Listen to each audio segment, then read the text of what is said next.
We're going to talk about brand campaigns today and how to get the cost per click down.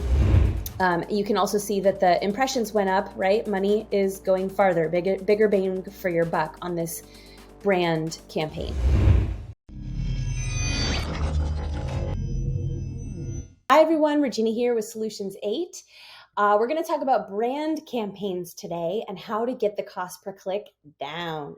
So brand campaign, just so everyone knows, is a campaign where you're just targeting people who are already looking for you. So someone who's looking for the name of your business. You shouldn't have a lot of keywords in this campaign. It's only people that they've already kind of been to your site, they know you, they're looking for you.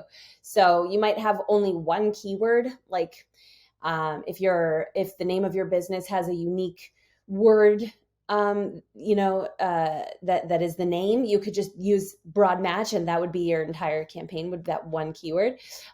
Some people like to set up their brand campaigns with 2 or 3 keywords, maybe phrase match, maybe exact match. If the name of your business is several words, you might need to play with a couple of phrase match and exact match keywords and make sure that the search terms are targeting, that the algorithm gets it, right? That the search terms are targeting only people that are looking for you. That's their intent. And if you're not seeing that in the search terms, then you're going to want to pivot and maybe choose more exact match rather than phrase match, or add some more keywords. Let me give an example. Let's say the name of your business is Hello Kitty United, and you put phrase match Hello Kitty United, and then the algorithm is matching that keyword to search terms that are more like kitties that say hello, something like that. This is a terrible example, but you get the idea. Then you're going to say, oh, that person's not searching for me. That's not my business that they're searching for. So you're going to pivot and maybe change it to exact match Hello Kitty United. You might also want to have some keywords like, let's say Hello Kitty United sells services on how to start a Hello Kitty business. You might want to try a phrase match Hello Kitty services, Hello Kitty price, things like that. Hello Kitty International services, Hello Kitty International price. So that's what a brand campaign is. Why would you run a campaign like this? Well, you're going to someday decide that you want to protect your brand name. There's actually more than one reason. So the main reason is because you want to protect your brand name from competitors who are bidding on your name as a keyword, right? So they're trying to snatch your business, people who are looking for you, and show their ad at the top of the search results. No bueno. So you might want to run a brand campaign so that you're always the first thing to show in the search results, and you don't want to rely on people scrolling past all the ads and clicking on the organic search. Another reason is because running a brand campaign can, oftentimes it seems to really help the algorithm to follow people through to the sale, people who have clicked on the ads. And I really can't explain why. The algorithm tries to use a lot of different indicators to track people from the first click, the second click, all the way through to the sale.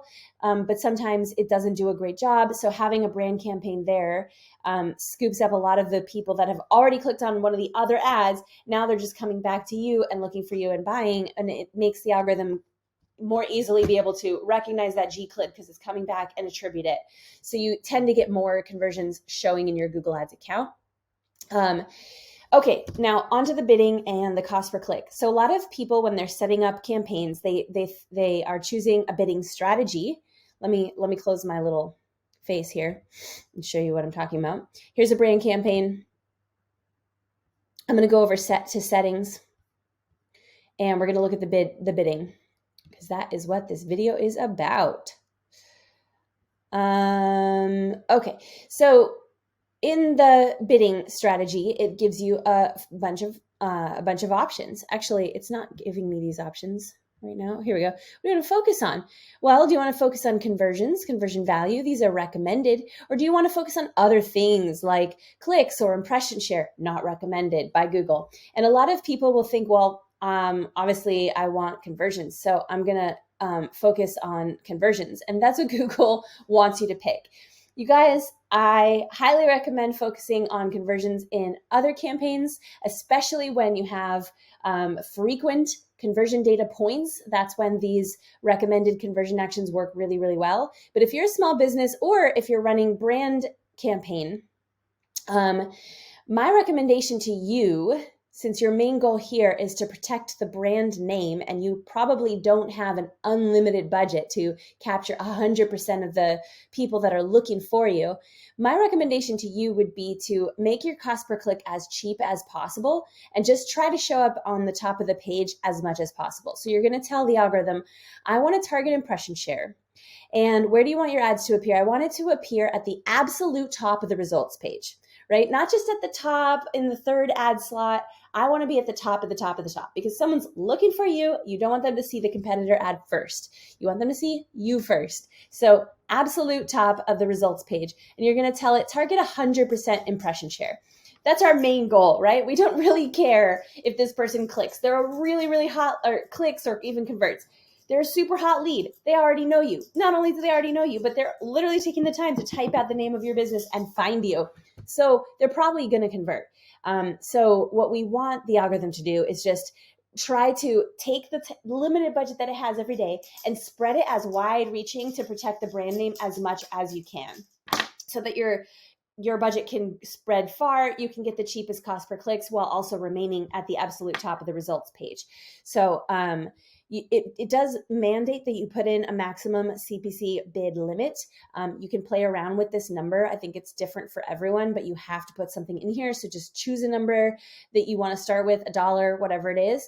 And then if you are not seeing that your cost per click is going down to where you want it to be, you can go in and start manipulating that maximum CPC bid downwards. I would not do it all at once. I would do it granularly, right? Like 30 cents at a time. Just to show you guys some success that we've had with this here. Let's see, where should I go? Let me just go back to the all campaigns view and we're going to put up a filter. So campaign status all, and then I'm going to add a filter for campaign name contains brand.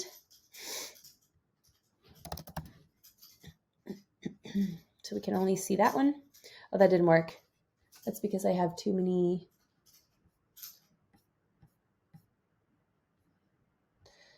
Actually, I don't know why it's pulling up other campaigns. Oh, okay. Let me put cost is greater than $1. So we're only seeing that one. It's not letting me add two filters. It's just toggling.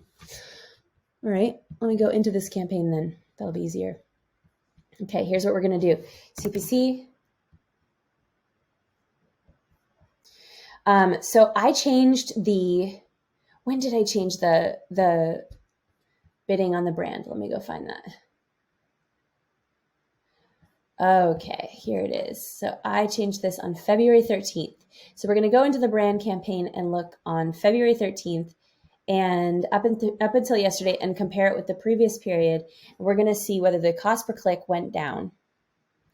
It sure did by a whopping 55%. So in the previous time period, it was $1.93. Now it's only 85 cents. Knowing that the average cost per click is 85 cents, I might go in and start manipulating my max CPC down a little bit. I think I set it to $1.50. I'm going to maybe set it to like $1.20 and see if I get any like negative kickback from that.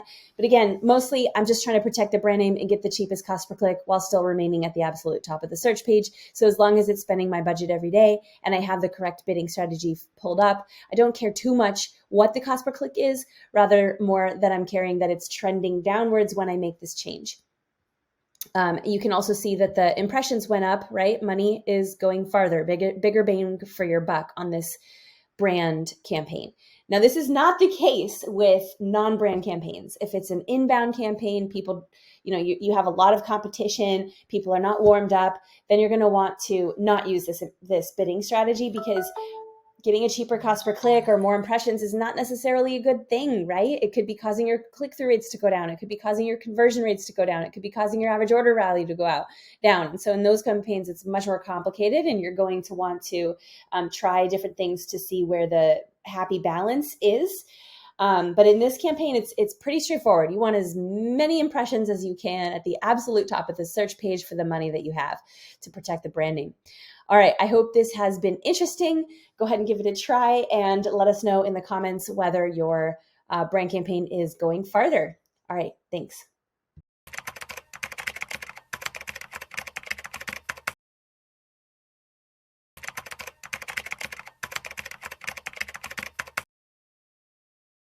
Recently we had a discussion internally where we were talking about YouTube and YouTube and what do you call it, brand campaign. So can someone explain to me why we essentially always kind of need a brand